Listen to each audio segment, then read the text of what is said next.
हिंदुस्तान का इतिहास अनेकों वीरों के शौर्य और साहस की गाथाओं से भरा पड़ा है। महाराणा प्रताप, छत्रपति शिवाजी, रानी लक्ष्मीबाई, पृथ्वीराज चौहान और न जाने कितने ऐसे नाम हैं जिन्होंने इतिहास के पन्नों पर अपनी वीरता की अमिट छाप छोड़ दी है। इन सब के बारे में देश का बच्चा बच्चा जानता है, लेकिन आज ऐसे दो वीर योद्धाओं की अद्भुत कहानी को आपको बताने जा रहे हैं, जिनकी वीरता का कोई सानी नहीं रहा, लेकिन इतिहास के पन्नों में उन्हें वे स्थान हासिल ना हो सका जो दूसरों को हुआ। बात कर रहे हैं बुंदेलखंड की मिट्टी में पैदा हुए दो भाइयों आल्हा और उदल की। 12वीं सदी में बुंदेलखंड के महोबा के दशरथपुरवा गांव में जन्मे ये दोनों भाई बचपन से ही शास्त्रों के ज्ञान और युद्ध कौशल में निपुण होने लगे थे। इन दोनों भाइयों के पराक्रम को देखते हुए इन्हें युधिष्ठिर और भीम का अवतार भी कहा जाता है। आल्हा और उदल भाइयों की वीर गाथा आज भी बुंदेलखंड में गाई जाती है और इसमें दोनों को दशरथ और दिवला के पुत्र बताया जाता है।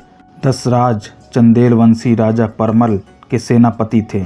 आल्हा माँ दुर्गा के परम भक्त थे और कहा जाता है कि उन्हें माँ की तरफ से पराक्रम और अमरता का वर मिला था। आल्हा और उदल दोनों भाइयों में बहुत ज़्यादा स्नेह था और अगर एक भाई पर मुसीबत आती तो दूसरा उसके सामने चट्टान बनकर खड़ा हो जाता था। वक्त बीता और आल्हा चंदेल सेना के सेनापति बने। कवि जागनिक की कविता आल्हा खंड में इन दोनों भाइयों की लड़ी गई 52 लड़ाइयों का वर्णन किया गया है। आल्हा और उदल दोनों का अंतिम युद्ध दिल्ली के शासक रहे पृथ्वीराज चौहान के साथ हुआ था। 11वीं सदी में बुंदेलखंड विजय का सपना लेकर पृथ्वीराज चौहान ने चंदेल शासन पर हमला किया था।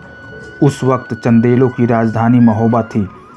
बैरागढ़ में हुई भीषण लड़ाई में आल्हा के भाई उदल को वीरगति प्राप्त हुई थी। इसके बाद आल्हा भाई की मौत की खबर सुनकर आपा खो बैठे और पृथ्वीराज चौहान की सेना पर कहर बनकर टूट पड़े।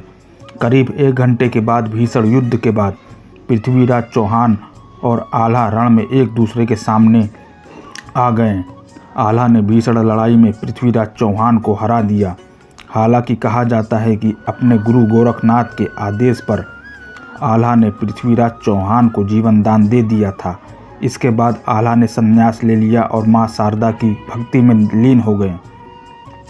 आज भी बैरागढ़ में माँ शारदा के मंदिर में मान्यता की हर रात दोनों भाई आल्हा और उदल माँ की आराधना करते हैं। कहा जाता है कि रात को वो सफाई के बाद मंदिर के कपाट बंद कर दिए जाते हैं, लेकिन सुबह जब कपाट खोले जाते हैं तो यहाँ पूजा करने के सबूत मिलते हैं।